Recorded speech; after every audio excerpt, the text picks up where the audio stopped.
Welcome to the Tippie Leads podcast. Stories from the University of Iowa's Tippie College of Business that will change the way you work and lead. I'm your host, Nick Westergaard. I teach at Tippie and lead our Story Lab program.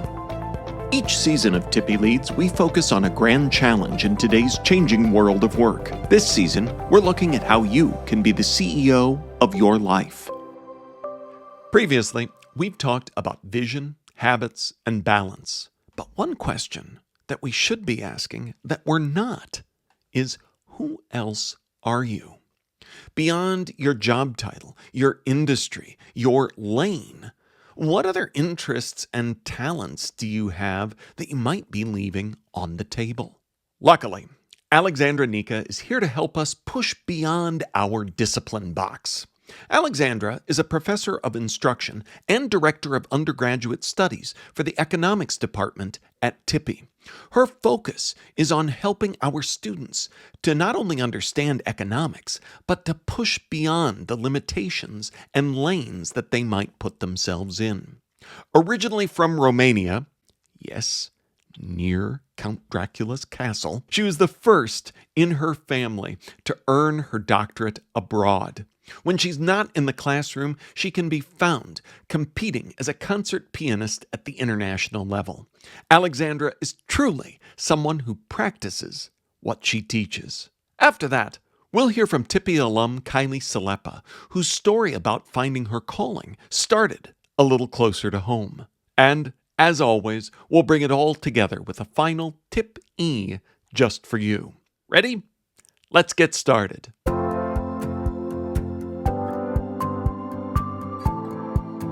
You talk a lot about this idea of the discipline box. I wonder if you'd take us through what that is. So with the discipline box, I always think about how we traditionally teach economics, whether it's microeconomics or macroeconomics. And sometimes we tend to, let's say, get stuck a little bit in our ways, teaching demand and supply the same way, teaching, even things like economic growth or GDP. And I personally found through, my type of research and looking for different strategy of teaching that a lot of the times the best inspiration was when I stepped outside of my academic box. So I would be part of a lot of faculty learning communities across campus. And through those, I meet with different faculty members from different disciplines. And that has been such a rich experience because it has given me different perspective on how to approach specific teaching and learning issues. And so it brought me outside of my discipline box. And then I try to apply kind of the same principles to getting my students out of their academic box. Because I feel like sometimes, it's not just us, right? Also students maybe get stuck into a specific course or a specific topic, right? And they think it only applies there. And it's not true. For example, I always tell them economics is everywhere. Economics, we apply economics, you, I, everybody, we apply economics every single day with every decision we make. And so to actually let them see that, not just me telling them, then I decided to do something, different, taking them outside of the discipline box and going all the way through an art exercise. So the discipline box is, I always see it as the set of tools that we give students to kind of be able to navigate the specific concepts, the sort of applications that we do. But it's so useful to, after you have the set of tools, to step outside of that box and see how you can use them and how you can use other things to improve, your knowledge, your expertise, depending on what you're trying to do in that particular subject or discipline. So you made some headlines with this, literally in the Tippie magazine last fall, talking about taking students through the museum. And I wonder, what does that look like in class? What instructions are they given? Because students especially can be linear when they're learning, and I'm here to learn this, and it could be jarring or even anxiety inducing. Wait, what am I doing at a museum? Is this going to be on the quiz? That is so true. So the way I prepare them is I tell them we are doing a project that will be all of it in class. It's not stressful in terms of the grading part of it. The whole point is for them to participate because it is useful in their learning process. And actually, the project itself has three stages. One is in the classroom where I walk them through some macroeconomics graphs because that's the link with economics. You know, the visuals in economics versus the visuals in art. And the second stage of the process is when I take them to the museum. And that's where the curators walk the students through some really fun exercises that, you know, the curators and I have planned in advance, and also the exercises that are essentially linked to this close looking exercise of trying to see more in depth, whether it's an artwork or then, you know, a graph in macroeconomics. Just having students slow down and focus on that image for a little bit, because I think one of the issues also nowadays is, like you said, students are sort of learning linearly, and also they're trying to do this very fast, Right. and sometimes they look at the graph, they think they have understood it, but there are so many elements to it that you do need to take a little bit of time. And so this exercise kind of uh, forces them, for a lack of a better word, um, to go through this particular type of exercise. And then the third phase of the project is back in the classroom, where I give the students a little bit more complex graphs, and then ask them to go through the same observational process and then write down the things that they notice. So the first time I did the project, I have to admit I was terrified because, like you said, I had no idea how students will react, right? And they were so enthusiastic about having something done outside of the classroom, so outside of our traditional way of, you know, talking about macroeconomics and all of this. And they were looking forward to their museum visit. And then at the museum, they were walked through the series of exercises that those I actually did not tell them in advance about, because it was supposed to have them be surprised and see what they're going to write down.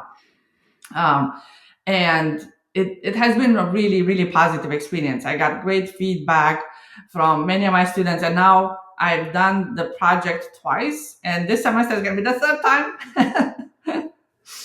That is awesome. And I love that this comes from such a unique aspect of you as well, because sometimes there's the do as I say, not as I do, but looking to your own life as an award-winning concert pianist, what is the discipline of music taught you about executive presence, preparation, even analyzing complex situations that maybe an economics textbook couldn't? You are so right. I like how you said the discipline of music, because it truly is the discipline of music. It takes discipline to practice a lot, to, you know, go over those moments of frustration when, you know, things don't work so well.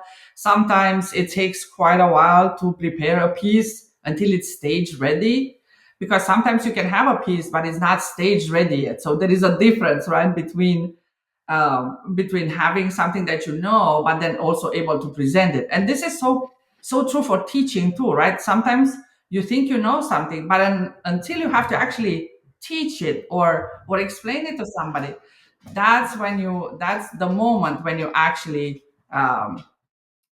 know that you know something really well. And so in that, teaching and music are so close to each other, because I find so many parallels. Oh, and there is also, let's say, I wouldn't say like negative aspect, but maybe sometimes I'm trying a little bit too much, preparing a little bit too much, let's say, even though I already have my preparation for next day's lecture. I always have to tinker with something. I always have to add another problem. I always have to look and say, is this clear enough for my students?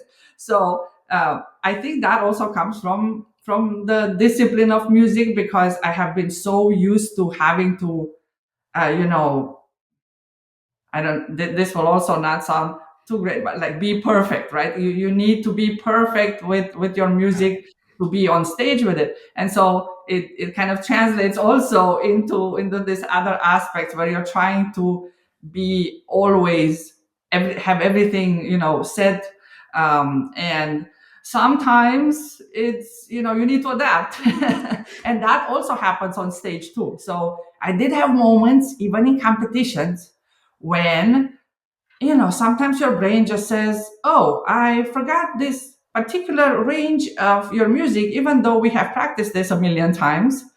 And so then I found myself improvising on stage, and then until I could get back into the normal rhythm of the music and a normal score of the music. It happened to me in competitions, and fortunately it was actually not observable because I was able to do this.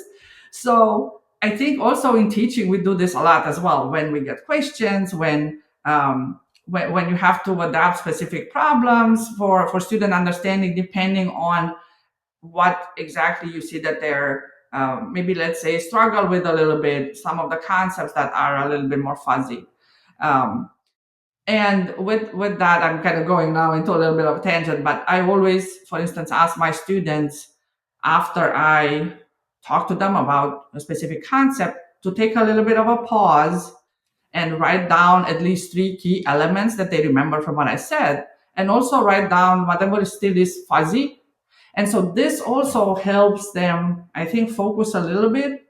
And then it helps me, giving me feedback to see what I have to adapt, what I have to do specific for this particular class. Because, I observe it really does depend. It's not always the same questions that I get for the same material. So then I have to adapt. So I find that both, music has prepared me really well for all of this.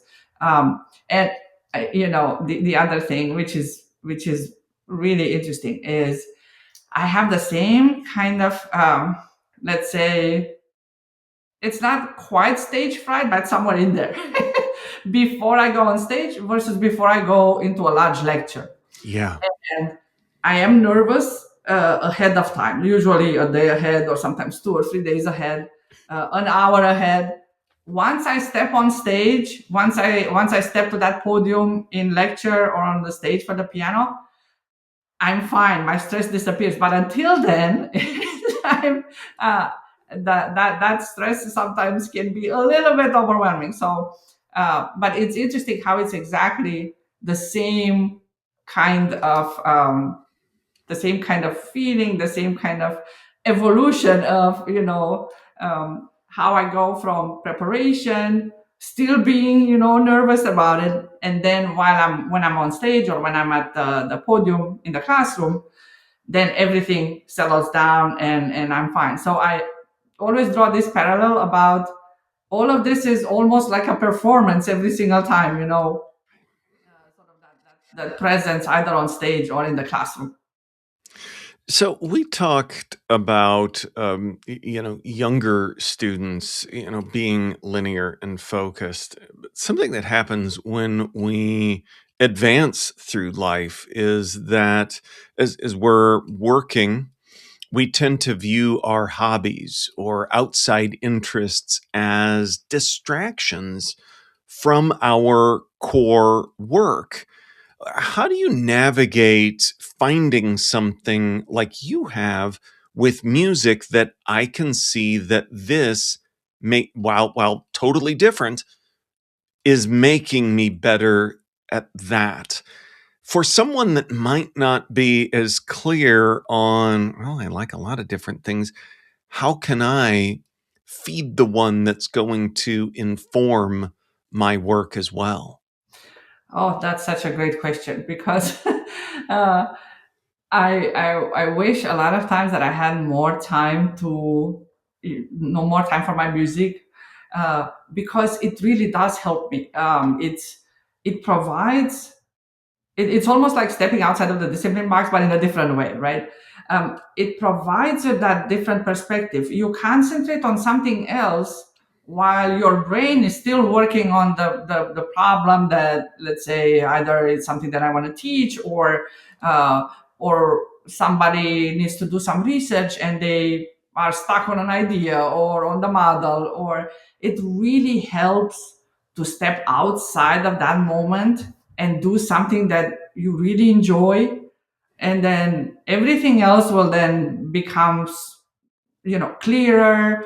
You make connections that you haven't really thought about before, and it really helps all of my process. Whenever I have time to to play piano, not is it's not just a stress relief, but it allows my brain to kind of both relax and also in the background work on some of the things that maybe I am preoccupied about in my work, or in my academic discipline, or in my teaching, or so I would so highly recommend to anybody to make some time and pursue their hobbies, because it is such an important part of our lives, of our preparations also as professionals. And you are absolutely right. As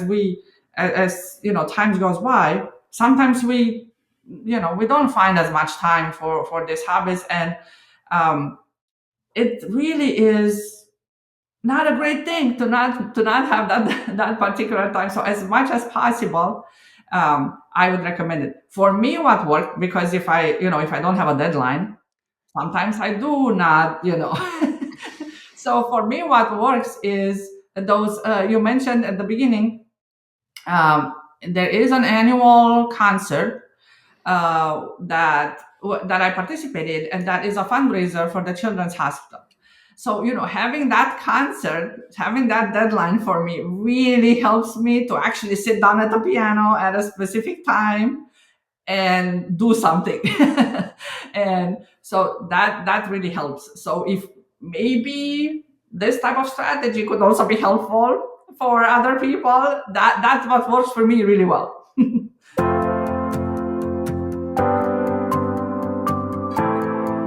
I'm Kira Ellerbrook. I am a student here at Tippie, as well as a producer on the podcast. I am a Story Lab peer mentor as well, and because today we're talking about nourishing talents beyond our core work, we've chosen Kyleigh Selepa's story. Kyleigh describes the depression she experienced during her freshman year of college, where she was unsure about her major and how she found her true calling. There was a time in my life where I was absolutely miserable. And I mean, wake up miserable, breakfast, lunch, dinner, go back to bed, miserable. And I know what you're thinking. That sounds like a problem. It was. It's called depression. And I'm okay with that. It's okay to have a mental illness. The problem was, at the time, I had not learned how to cope with it yet. I was sitting in my dorm room at the end of my freshman year. At the time, I was majoring in biology and I was on the pre-med track. And I thought, wow, I hate this. This is so boring. I cannot stand one more second of it. Now, normally, I'm the kind of person who calls my mom when I'm going through something. But how do you have that kind of phone call? Oh, hi, Mom. You know that really expensive tuition you've been paying? Well, it's actually being wasted because I hate what I'm doing and what's that word? Oh, miserable. Click. I wasn't going to do that. So I texted the next best person, my older sister. My older sister was at Iowa State University. Don't hold it against her. She was also studying biology, also on the pre-med track. And I texted her and I asked, how did you know you were in the right place? And she was honest with me, and she told me she didn't at first. But by her junior year, she was definitely for sure that was what she wanted to do. Now I couldn't wait that long, and I knew that. But she had also told me that she had taken her like core courses like the chemistries, the biologies, anatomy, and she had enjoyed it. And as you guys already know, I did not. So she told me to take the summer and just figure out what I was going to do next. So I did. So what's the first thing you do when you need a change? That's right, you get a haircut. Short, so everyone knew I was in crisis as well. Then I just went about my summer making changes like that. I got a job, I started cutting people out of my life who weren't making me happy anymore, and I picked up hobbies that I had never tried. And it worked, I was getting happier, I was. But I found myself halfway through absolutely dreading the fact of having to come back here, which was strange because I really love Iowa. So I thought, okay, it's time to nail down what I'm doing next semester. That summer, my little sister was turning 9, and my mom was throwing her a party. My mom always threw the best parties for me and my sisters growing up. So I thought back to my 9th birthday party, which was a carnival party. Now I say that, and I don't want you guys to think it was a carnival-themed party. No, it was a carnival. We had ring toss, pluck a duck, Plinko, and then we had food stands, so a cotton candy machine, a popcorn machine, hot dog stand. And of course, you have to have prizes. So we had stickers, trinkets, and the cherry on top, real live goldfish that went home with every single kid. You guys should have seen the looks they gave my mama when they were walking out with their kids. I thought back to that time, and that was a moment I was genuinely so happy. And I thought to myself, I want to do that for other people. Not everyone is as fortunate to have someone in their life that can plan those moments. So it's like, well, what if I do that? I can be an event planner. So now with my life kind of figured out, I wanted to talk to my mom about it. We were in the car, and I just blurted out. I looked over, I was like, I'm going to change my major, I'm going to do marketing. I don't actually know when I decided that part. I'm going to do marketing, and then I'm going to get a certificate in event management. And she looked at me, and she's like, is that what's going to make you really happy? And I said, yes. And she's like, then I think it's a fantastic idea, and I'm so excited for you. You're going to be so good at it. And then she told me that, ironically enough, my grandma, her mother, had told my mom that she had thought my mom had missed her calling in event planning. I'm going to be honest, that didn't sit right with me. I was like, why do you have to have already missed it? You're still young. So that became another goal in my life, was I was going to go, I'm going to get my degree, I'm going to go out and get experience, and then my mom and I are going to open this business together. We're going to do event planning together. And that's become a driving force for this passion. Every time that I'm like not sure where I'm going or I get a bad exam score, I think, okay, this is the end goal. This is why I have to keep trying. This is why I have to keep going. I think back to that time, freshman year, when I was absolutely miserable, and I can't help but be so grateful, which sounds absolutely insane. But I wouldn't be the person I am today without it. I wouldn't be here, literally here standing in front of you, talking today.